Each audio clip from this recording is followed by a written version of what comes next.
நீங்க யாரை கல்யாணம் பண்ணி வைப்பீங்க? மனுஷனுக்கு ஒரு மனுஷியை தான். ஏசப்பா அப்புறம் எப்படி நம்மளை கல்யாணம் பண்றாரு? எப்படி மனவாட்டின்னு சொல்றாரு? சும்மா சொல்றாரு. அவர் தலையா இருக்கிறார், நான் சரீரமா இருக்கிறேன். அவர் செடியா இருக்கிறார், நான் கொடியா இருக்கிறேன். இதெல்லாம் உருவகம். ஆனா மணவாளன் மனவாட்டின்றது உண்மையா நடக்க போற ஒரு விஷயம். எப்படி அவர் என்னை கல்யாணம் பண்ண முடியும்? ஃபர்ஸ்ட் காட் சப்ஸ்டன்ஸ் நமக்குள்ள இருக்கு. தெய்வத்தினுடைய தன்மை நமக்குள்ள வைத்திருக்கிறார்.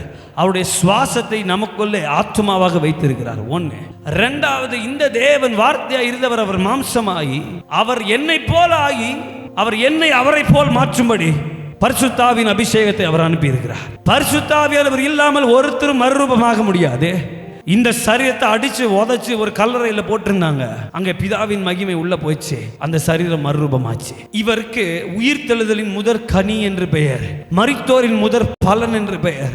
ஏன் முதற் கனி முதற் பலன்னா, ரெண்டாவது நம்மெல்லாம் அவர் வரும்போது அவரோடு கூட ஆளுகை செய்யும்படி, அவருக்கு திருமணம் செய்து அவரோடு கூட வாழும்படிக்கு கல்லறைகள் திறக்கும், கடல் கொந்தளித்து தண்ணில் இருக்கிறவர்களை ஒப்புவிக்கும், அக்கினி தண்ணில் இருக்கிறவர்களை ஒப்புவிக்கும். இதோ பரிசுத்த ஆவியானவர் உங்களுடைய சரீரத்தில் சாவுக்கு எதுவான உங்கள் சரீரத்தை அவர் உயிர்ப்பித்து உருமாற்றி மறுரூபப்படுத்தி இயேசுவை போலவே நம்மை மறுரூபப்படுத்தி அவருக்கு மனவாட்டியை கொண்டு போய் அங்க போய் ஆயத்தப்படுத்தி நிறுத்துவார்.